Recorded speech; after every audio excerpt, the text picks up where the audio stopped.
É dia do Ponto Cardeal com Dom Américo Aguiar. Boa noite. Seja bem-vindo, Sr. Cardeal.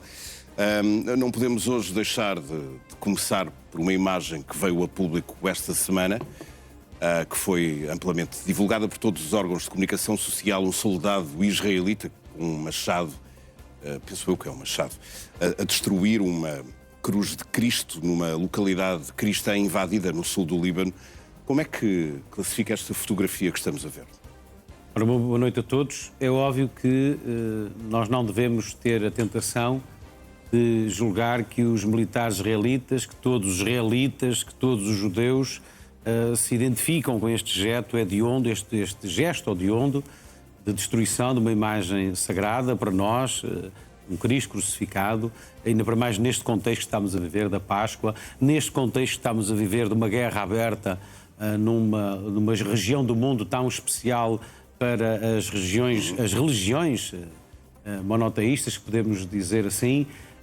Agora, não deixam de ser provocações, não deixam de ser gasolina e fósforos para situações que estão há muito tempo quentes, que estão há muito tempo a arder e que devemos fazer um esforço por não ajudar a que esse objetivo seja cumprido. Ou seja, é condenável, não devia ter acontecido, mas é óbvio que um militar, porventura israelita, neste contexto atual, com estas imagens, são particularmente importantes, particularmente sensíveis, condenáveis, mas acho que não devemos utilizar para alimentar a temperatura. É preciso também dizer que os dois soldados, o que empunhavam o machado e o que tirou a fotografia, foram condenados a uma detenção militar por... Sim, já ouvi as autoridades israelitas a condenarem o gesto, sim. E não sei se reparou nesta outra imagem, esta é da cruz, com Cristo crucificado, deitada por terra, mas é que, entretanto, as forças de defesa israelitas divulgaram também uma outra fotografia em que mostram que aquela cruz foi substituída por uma outra.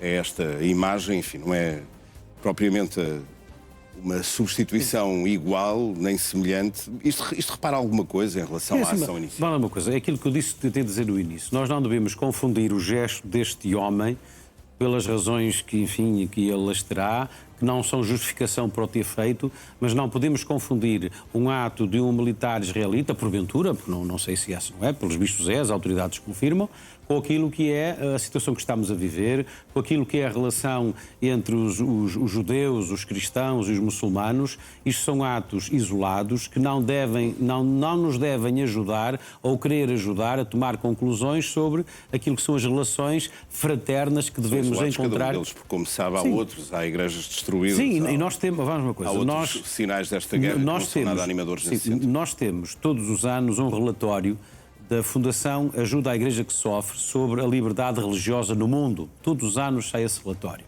E os cristãos, por incrível que pareça, principalmente para os telespectadores que possam estar menos atentos a esta realidade, os cristãos são os homens e as mulheres da religião mais perseguida no mundo de hoje. E o que é que esse relatório já agora diz sobre Israel? Acha que os israelitas atualmente convivem bem com outras não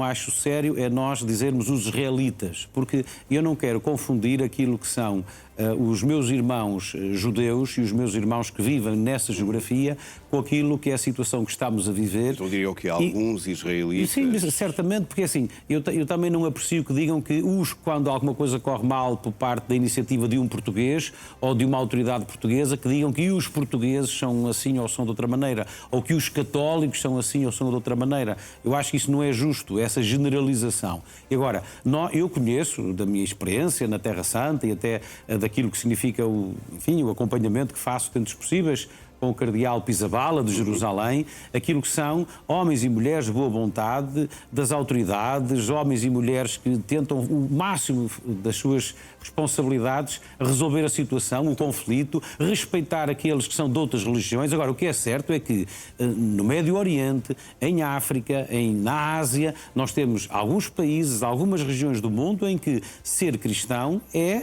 colocar em risco a própria vida diariamente. Aliás, nós temos tido uns incidentes na Europa, na França, com o fogo com os incêndios em muitos templos claro, cristãos. E há vários pontos do mundo, há sinagogas atacadas e igrejas. Sim. Agora não podemos generalizar, senão. Mas vamos ver um vídeo um pouco sobre uma reportagem de um canal do Médio Oriente sobre o que é ser-se cristão em Jerusalém, que é a cidade santa para todas as religiões. The closure of the Christian quarter of Jerusalem over Easter reflects a much bigger thing, which is the systematic oppression and attack and assault on Christian Palestinians. So how do you feel being a Christian in Jerusalem at the moment? Right now it's hard. I feel like I have to hide some certain things. So normally I wear a cross, but in these days it's difficult. You feel persecuted. I've been spat on numerous times. Spat on numerous times? Yeah. Of course not. It's difficult. And of course forbidden from our holy sites. Forbidden from our holy sites. Yes. Yeah, like the Holy Sepulchre. And this is documented in a report published just this week by an Israeli organization, the Rossing Center, which documents the assaults.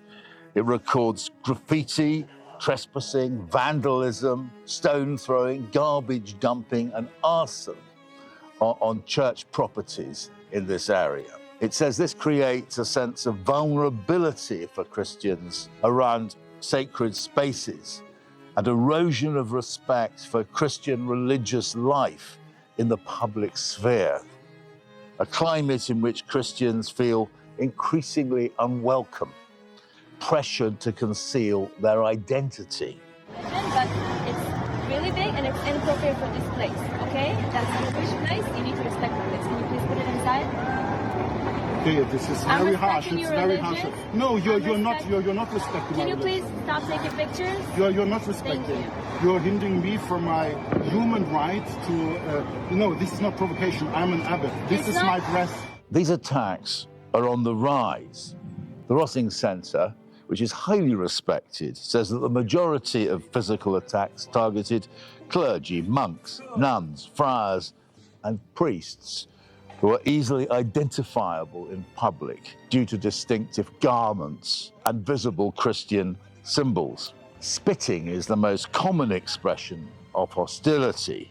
Once it was carried out covertly, secretly, the Rossing Center says. Now it's performed openly. Pequeno excerto de uma grande reportagem do Middle East Side. Senhor Cardeal, como é que comenta esta liberdade religiosa em Jerusalém, onde temos o Muro das Lamentações, as grandes mesquitas, Santo Sepulcro? Eu já estive na Terra Santa meia dúzia de vezes, nunca tive sempre a sorte de não encontrar situações destas. Sim, sem qualquer tipo de problema.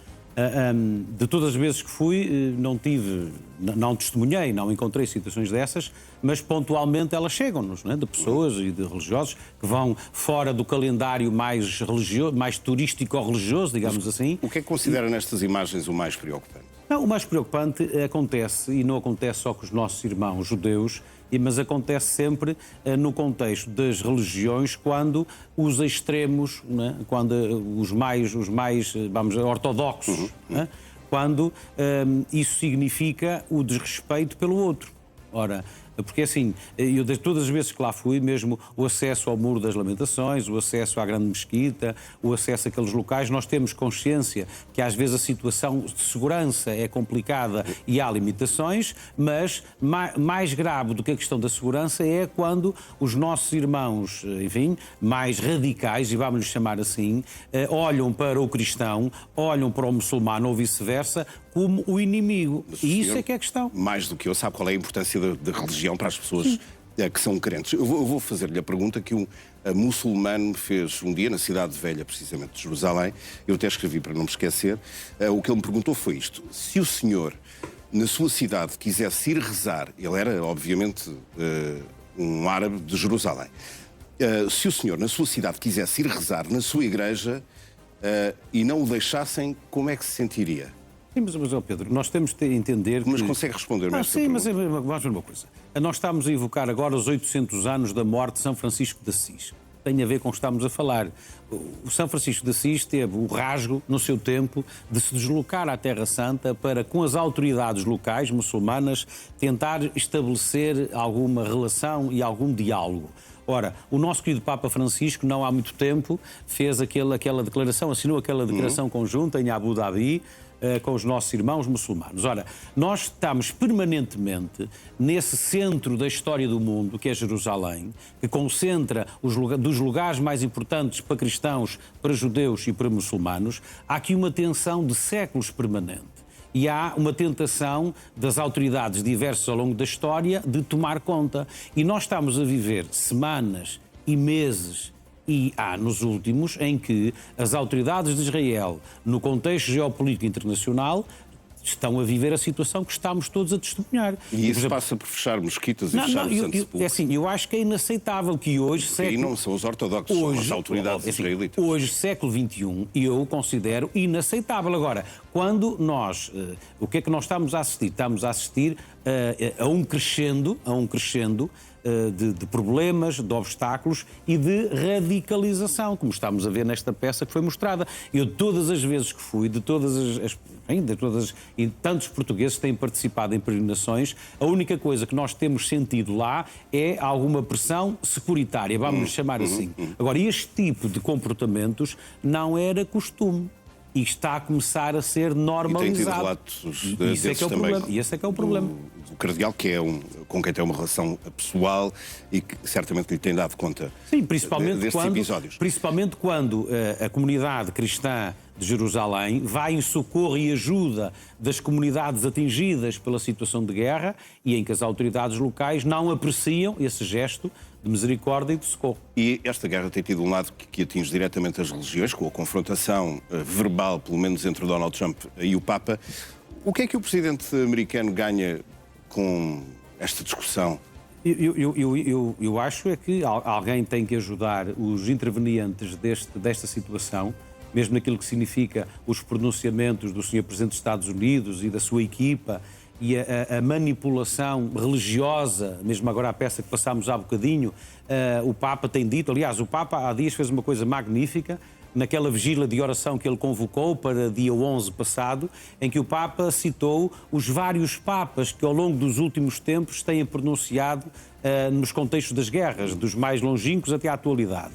E nós não podemos permitir que seja aceitável da parte de algumas autoridades que o Papa condena a guerra quando o contexto é não é? Quando o Papa diga, quando há uns atentados da iniciativa dos nossos irmãos muçulmanos ou de pessoas afetas à Igreja, à religião muçulmana, e nós dizemos que não é lícito usar o nome de Deus para justificar a guerra e a morte, e quando dizemos o mesmo, quando a iniciativa, porventura, é de cristãos, sermos admoestados por o dizer. Ora, isto é inaceitável.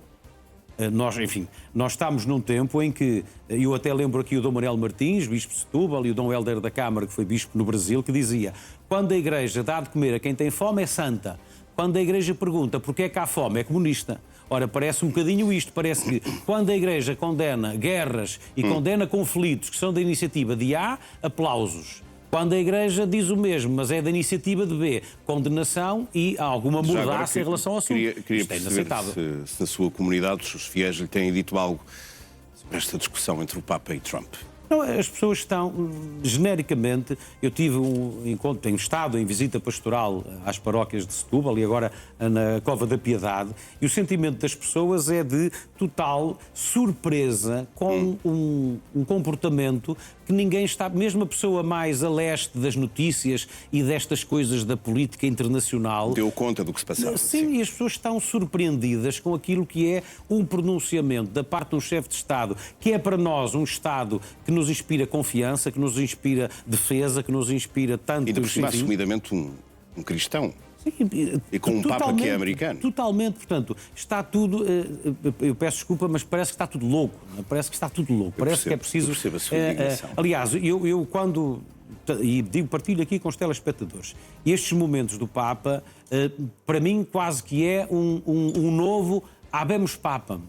parece que é o momento em que a humanidade acolheu novamente o anúncio do Papa como sucessor de Pedro. Ou seja, nesta total esquizofrenia da política geointernacional, dos critérios que não sabemos quais são, mas parecem ser quase exclusivamente económicos, aparece o Papa a apontar e a tocar na ferida e na fragilidade daquilo que são as leituras e as decisões dos líderes mundiais que não têm em consideração o bem comum e muito menos a paz, como temos visto. Dom Américo Aguiar, o nosso tempo, infelizmente, chegou ao fim. Eu sei que tinha trazido outros assuntos. Eu queria até falar da teoria da guerra justa de Santo Agostinho, depois também desenvolvida por São Tomás de Aquino, porque me parece bastante interessante refletir um bocadinho sobre isso nesta altura. Mas como não temos tempo, permite-me, Pedro, apenas saudar o Bispo de Coimbra, o Dom Virgílio, porque ele foi nomeado novo Presidente da Conferência Episcopal Portuguesa nestes últimos dias.